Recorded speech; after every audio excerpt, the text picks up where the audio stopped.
So you have positioned Assetz as a design-led brand. I want to understand design is subjective, right? So how do you put this across as your competition moat over a marketing line? I think design is a word which is often used as a marketing tagline, as a buzzword. So off late, that names that go with us is design-led, human-centric. But frankly, it's not buzzword. You have to unpack it to understand. They're not marketing gimmicks at all, or not marketing taglines. The basic philosophy, square feet don't live by themselves, people do. So that means people are the center of design. Now, we study human behavior deeply, intensely. Shifts in human behavior keep happening. Take simple example, Gen X and a Gen Z. Gen X, the way he saw home was very formal.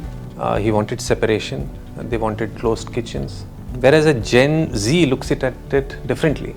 They're more fluid. They're more dynamic. For them, dining table probably can be a creativity hotspot. Yeah. So shifts keep happening. Every project has its own target group, targeted to certain section of the generation, targeted to certain strata of the society, depending on their income group, ticket sizes, and this keeps changing. So one will have to keenly observe, for instance, how the morning rushes, how work will flow into their house, how they unwind in the evening, how the weekends are, how's the hosting culture at home changing. So a lot of this impacts your design. So hundreds of it, rather I would say, will impact. It may sound complex, but I think if you get it right, people will not even notice design. They'll just enjoy living in it. So there's this author who had written a great book on design called Don Norman. So he said, design done right, and if it fits in well, design becomes invisible. That is our benchmark, that the design has to be invisible. Design is not a headline. So I'll tell you, let's say hypothetically, if there are 100 decisions you have to make a good design, normally developers, some get 50 right, some get 60 right, some get 70 right. We feel we get 90, 95 right, and that's a differentiation. Let me give you some example. We'll take inside the house. Now decks, balconies, what they say. Now Bangalore, where we do our projects, has great weather around the year. So our concept was people are now enjoying outdoors. How can you get outdoors inside?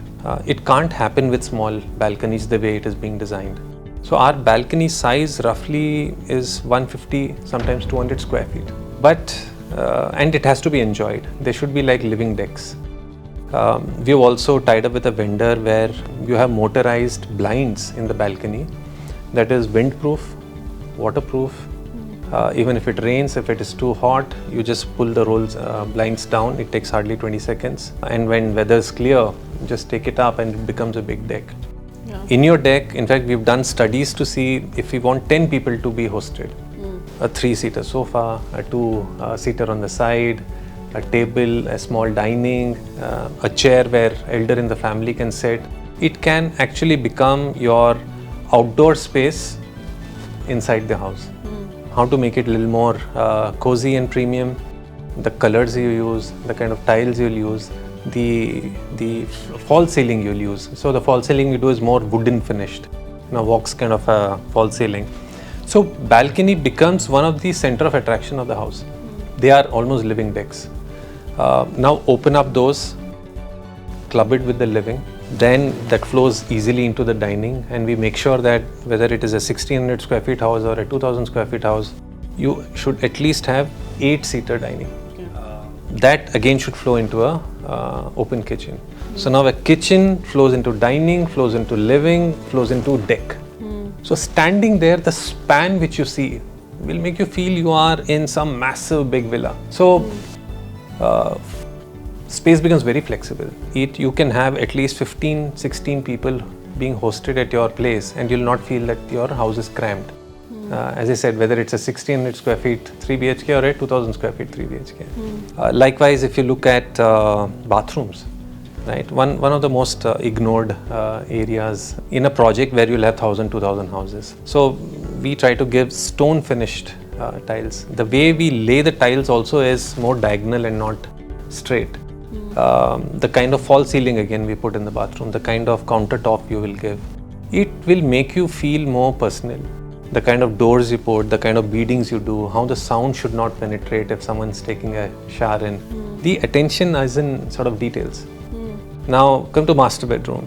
Master bedroom can't look and feel similar to a guest bedroom or a teens or a children bedroom. Right. He's worked or she's worked all through her life, earned the house, so they should feel like master. How can you feel like master? Man? Can I get a nice couch? Can I have my own study? Can there be a walk-in wardrobe? Can there be a small little deck? Can I add 4 or 5 nice plants inside the master bedroom? And I'm not talking of a villa of 4,000 square feet. I'm still talking of a house which is below 2,000 square feet. It is possible. How can you make it warm? What direction will you put it so that the sunset or the sunrise again doesn't impact it too much? So attention to details, how people are living. These days gadgets are so many. So the placement of sockets become very important. I think you pick up 8 out of 10 floor plans across the country. If they design a room, they'll find the center and they'll put a fan holder right in the center. But then if someone puts a wardrobe, a study, the bed setup slides, and then you'll see the bed is not aligned. So there's again a thought. So one will have to keep thinking, how they are living, what are their challenges, how can the living be made almost effortless. Another example which I think you'll appreciate more is the wardrobe space. How many shutters can you put? So the model unit which we do or the demonstration unit we do, we provide full scale storage that is possible to be put in your house. A floor to ceiling crockery unit in the dining. You should at least have 7 to 8 shutters in the master bedroom. The child bedroom should have at least 6 shutters. So again, when you're doing a room, don't give a clear room where someone puts in a wardrobe which spoils the shape. So we do tucked in wardrobes. They on the external side become the facade of the building, and you're getting a clear room, and now you place your furniture layout. The way lighting comes in, now people are spending more time at home, so the way we are designing windows have changed. So it is continuously studying human behavior, adopting to it, and changing your design. So every project we do, there is an incremental change. You have to be on top of it. You have to keep listening to the customer. You need to keep analyzing the data and finally keep improving your design. These are floor plans. But if you come out and look at the building from a facade perspective. So facade is something which is not again too much celebrated in residential spaces. Commercial people still try to do it. So we like to clad our buildings in a way which is sustainable also, which is easy on maintenance also.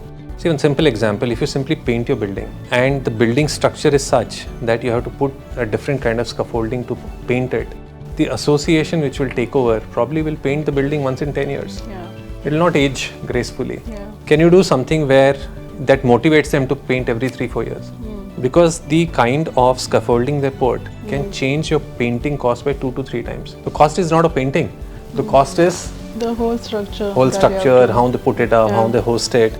So can you clad at least 2 sides of the building so that the painting cost is reduced? The building still looks young even after 10-20. It is not just for a launch day, but it is sort of built for a decade. Likewise, if you look at the master plans also, at least the floor plans one can still crack, but the master plan, the mobility, the way people are utilizing common areas is dynamically changing. Tennis courts are not that utilized now, paddle and pickle is. Gyms, there are some equipments which hardly are used, some which are used more. I don't think people are doing load analysis of equipments in the gym. So we hire actually fitness trainers to provide consulting. So sometimes you may look at our gym and say, hey, this same identical 3 machine, whereas you don't have that machine, but you'll never see a queue or a load sort of happening up there, because that is what is being used by people more. Idea is not to give 20 amenity, 30 amenity, 50 amenity. They are marketing tagline. Idea is who's doing load factor of what amenities are utilized. Squash courts generally go underutilized. So, but it takes a lot of space. Can I do something better there? Clubhouse should not be only sports focused. Clubhouse should be community center, like how it used to be there earlier, that there is always a town center for people to come and meet. So how do you plan people for them to congregate? Again, Bangalore, weather is good. Can we get people from their homes to come and use the landscaped area? It's not about just fancy ornamental landscaping. How do you design that people would want to come and spend time there, interact there? And that is changing, especially after COVID. So our master plans are also accordingly changing. So a lot of thoughts goes in. As I said, if there are 100 things that makes almost ideal design, I think we may get 90 right. But it's the sum total of all these decisions that will make design. And a great design, then people never say design acha hai. We are enjoying it. Right. So design is not a sort of a leading statement for us. So hence we say we are human-centric. We are very design-oriented and design-led as far as our products are concerned. Also, I've noticed the product narrative has shifted from units to lifestyle and community, right? Yes. So what made that shift? Was it the buyer demand, or it was the internal rethinking of how this needs to be come across, be in your communication, or how you explained your design very well? So how this change of not saying units have become to lifestyle and community? So I think combination of various factors. It's also to do with increasing affordability and affluence. Talking of Bangalore specific, unlike Mumbai, these are not 20-30 crore homes in Bangalore. They are 2 crore, 3 crore homes. Now 3 crore home lives people with lot of disposable income. Because that's what I joke in Bombay, ki if you're spending 20 crore on a house, what will you do after that? Your entire money is going in a house. Whereas in Bangalore, let's say someone spends 3 crore, he gets a cracking house, 2,500 square feet, well designed, everything. So now you have more disposable income. Now once you have more disposable income, you want more. You want to feel that you have earned a place. And that is how the lifestyle quotient and lifestyle evolution, or the tag into housing has come into picture, because they are working in office spaces which are grade A. They are traveling in cars which are luxury. Of course, the roads are a secondary question. Traveling cars they're wearing brands. They are playing new age sports, watching movies like home theaters at home with great speakers. So the biggest element is house. I mean, the society, the township you live in. So even that has to be upgraded. So that has to feel like branded. That has to feel like a lifestyle offering. So one is affluence and affordability has made people want for more, feel more. Second, also post-COVID, people have started seeing houses differently. They have started seeing house more like a fort or their own comfort zone. So anything which is of comfort zone has to feel great living in. So many people have started calling it resort style living. That your house is actually like a resort. So for instance, I live in the project which we have designed. It's a villa project. I think anyone who's been to the project, they say, look, this looks like villa, resort. Perfect, the clubhouse, the way landscaping is, the flow of thing is, and once it starts raining, saying you don't even need a vacation, right? Have we spent more? No. It's just the treatment of the product based on the consumer demand has changed. So COVID induced behavioral change, psychological change, and also the affordability increased need has sort of made premiumization almost a new normal now. So in Mumbai, what we have noticed in terms of lifestyle offering, the communication over advertisement or any kind of project launches with this building, you get 100 amenities, right? So when it comes to Bengaluru market, what is different when it comes to amenities? How do you see and perceive that particular element when it comes to your projects? So amenities are essential, no doubt. Amenities have been there in Bangalore way before it was there in Mumbai. I think Mumbai it's slowly now. But it's not the count that matters, it's the quality that matters. You may have 30 amenities instead of 100, but 30 amenities have to have a proper load factor so that it is not overutilized, neither underutilized. It needs to have a proper quality to it and has to move and sync with the changing times. Amphitheaters used to be designed in Bangalore earlier, but now the way amphitheaters are treated are differently. as I said, pickle, paddle are here to stay because they have now become family games. So one need to design that. Maybe some people should also repurpose, or at least provide a flexibility to repurpose their tennis court to convert into something like that in future. Skating rink used to be sort of one of the amenity which was done in one corner. We felt if you're really doing it, do it at a scale where someone can really learn, can enjoy, and not just for the sake of giving it. Squash courts is really debatable, you know. So I've seen a single line bowling alley being provided and said this is one amenity. So I think it's quality of the amenity over if you're talking of 100 amenity, they say it's a Zen garden, this is a pebble garden, so you'll have some pebbles put in and you walk on it, it's acupuncture garden. So I think there are marketing headlines and customers can see through it. At least in Bangalore they do. They do appreciate a good quality clubhouse and amenities, which is more spread out rather than being chased by the numbers.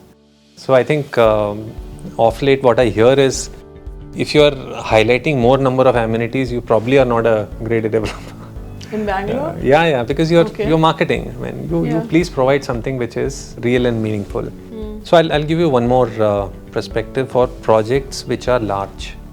By large, I mean anything which is 25-30 acres plus. So we are doing a project in Northeast Bangalore where we are providing amenities of a quality where kids, teenagers can gear up and get trained for sports, at least to play at a national level. Okay. You don't have to step out, because that's the whole idea of the amenity, right? That you don't have to step out for quality, you have everything next to your place. We are tying up with vendors who can design tournament ready sort of amenities for sports. On a long-term basis, they will also maintain it, also get coaches, also do internal, maybe tower-wise tournaments or inter-apartment tournaments. But you get your own coaches that you should be able to get trained for at least a national level event. So that is what I'm talking about, having a quality amenity that will uplift your... Another pointer being festivals for these days and growing intolerance also. So I have not seen many developers providing dedicated festival spaces. So we provide that. That this is a space, a lot of trees around, even if you have sound, music, it will not disturb generally the other residents in the community.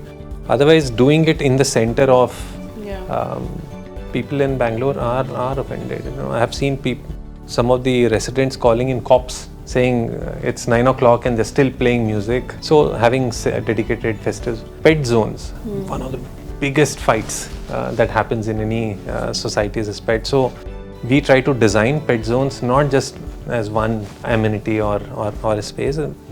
Pet zone with water puddle, pet zone with some sort of a tunnel where your pet can kind of play. Should be good for cats, should be good for dogs.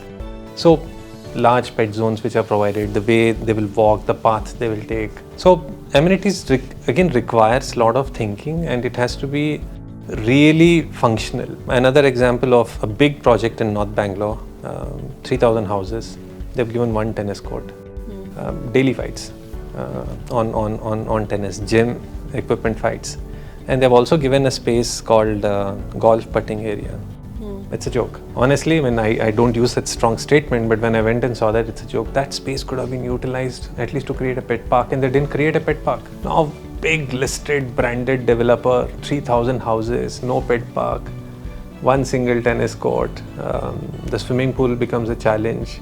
So one has to do a load factor, plan it, give less amenities, but give something which is truly utilized. Swimming pool, since I spoke about, again, Bangalore, weather is so good that you can't use swimming pool full round the year. December difficult, November difficult, January difficult. So temperature control pools have to be there so that you can get the swimming pool used around the clock throughout the year.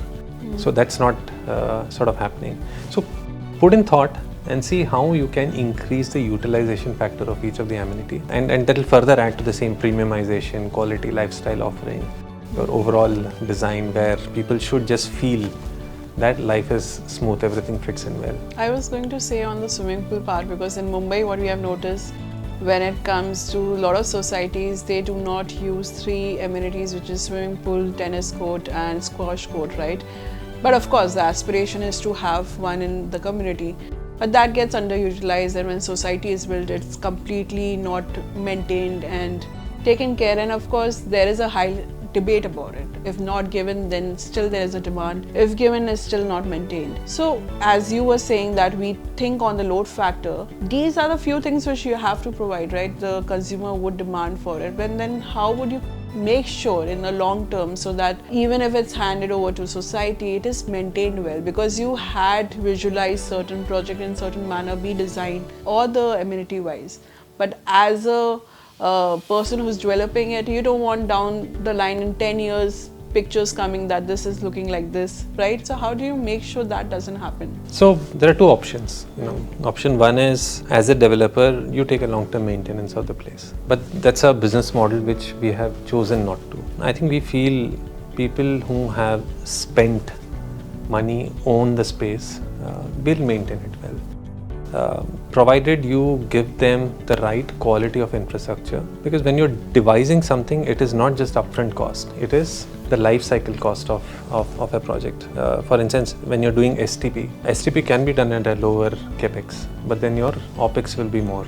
You'll see challenges coming up. So it's sort of a trade-off. We try to see that life cycle costing of any amenity should be lower, even if the capex upfront can be a little higher. So that is one way you kind of address it. Key look from a life cycle cost perspective. How energy efficient can you make it? How easy on maintenance it can be? What kind of robust AMCs can you tie up for them? And set the mindset in the beginning of the right maintenance charges. I think whole challenge comes up is when you have to pay higher maintenance charge. Yeah. It's ironical, someone who's paid 3 crore for a house finds it difficult to pay 6,000 rupees a month. Not all, but there are, you'll always find some people like that in every community. So you'll have a developer actually will at least take care of the township at least for the first 2 years. Yeah. That's a time to set that mindset. Quality is getting delivered. Charges are also commensurating, so that it becomes easy for the association to take forward. But I think I'm a big fan of RWA.